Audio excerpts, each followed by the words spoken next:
Now, step 5 is protection. Protect what you have, okay? And, you know, we've seen it 100 times. Tragedy strikes and something happens to dad, major breadwinner in the family, and all of a sudden mom's left with the 2 or 3 kids, and she's thinking, oh my gosh, how am I going to, you know, feed these kids, clothe them, much less send them to college. What we do at FFG is a little bit different in that we determine the proper amount of coverage, keeping in mind the long-term retirement goals as well, okay? Now, step 6 is the biggie. And if you listen to me, this is what everybody likes best, but if you listen to me, this could really change the quality of your life, okay? Step 6 is about building long-term income or long-term savings. But there's 2 key elements here, 2 financial battles that you've got to win at the money game, okay? And if you don't incorporate these, now maybe I be strong with you, chances of you becoming financially independent may never happen. And if it does, it's way, way out there, okay? So here are the two key battles. The battle number 1 is inflation, and you'll see why in a minute. And the second battle is taxes, because we know it's not what you make, but what you keep that counts, okay? Now let's talk about inflation. Now, have you heard of the rule of 72? Well, it's really kind of interesting. It's a mathematical equation that tells us how quickly money takes to double, okay? So let's just say you're getting 4% on your money. And you take the number 72 and you divide it by 4, so you get 18. So money doubles at 4% every 18 years. Okay, so here's the example. You have $100 and you're making 4%, and so at the end of 18 years, you have 200. Now what happens if you leave it in there at 4% for another 18 years? After 36 years, your 200 doubles again, right? And now you have 400. Yeah, you can see where I'm going with this. Okay. So, but here's the big question, okay? Will $400 in 36 years buy what that $100 buys today? No, that's inflation. Okay, so if people are saving their money, Errol, where are they saving? Yeah, CDs, money banks, credit unions, that sort of thing. But how much are they getting? Well, you say 3, I say 2 or 1. Okay, I think it's really lousy lately. So, you know, their money's growing, but it's growing really slowly. So they're not even keeping pace with inflation, okay? So what we have to do is try to figure out how to get a better return on our money, okay? So let's look at this example.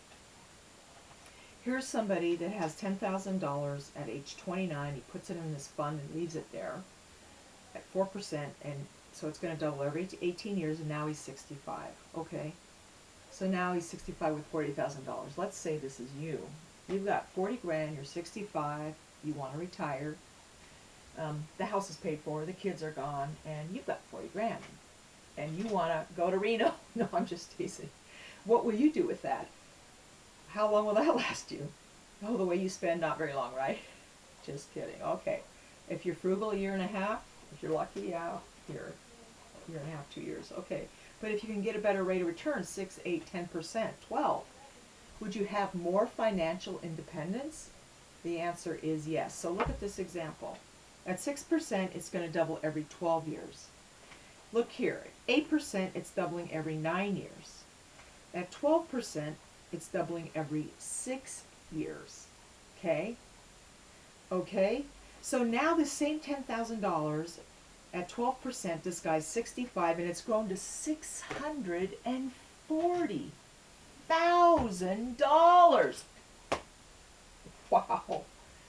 Amazing. And the thing is, it's the only difference between these two people here is the interest rate. Not more time and not more money. But it cost this guy $600,000. Now, don't you think that's a pretty important principle to learn? Right. But you know what? I want to tell you something here. Now, this is key. It's not about having the 10 grand, Errol. It's about putting away what you can, when you can, consistently over time, at a decent rate of return. You know, like I said, consistently over time. And you're going to have as much or more potentially if to get the good interest rate. That's the key here too, right? This really could change the quality of your life, okay? So the $1,000,000 question, where are people saving if they're saving their money, okay?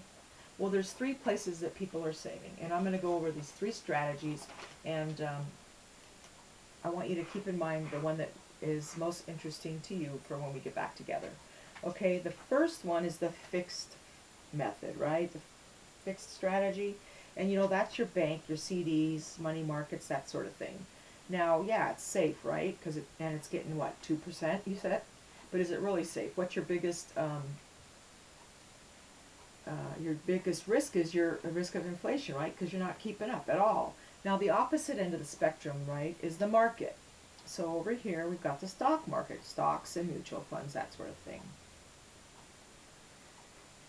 Now, let me ask you this. You're making big returns, right? 20, 30%? Yeah, so you can make good money. But what's the downside? Yeah, what goes up does come down, and it has, too. People have lost. They've been really hurt. So I say not safe. Now, there's a middle strategy here that we call the index strategy. Now, quite interesting, because all your principal is guaranteed, and all your interest is guaranteed. It's tied to what the S&P 500 does, and that index has outperformed, in the market in the last 25 years. It's averaged 10%. So your principal is safe, and you're guaranteed not to go below zero. Okay, so it's safe, and you can make up to 12%, and you won't lose your principal or your interest. So anyway, I have these three. Tell me which one seems more interesting to you. Yeah, index strategy is becoming very, very popular. A lot of people really like it. Well, let's talk about the S&P 500 for a minute.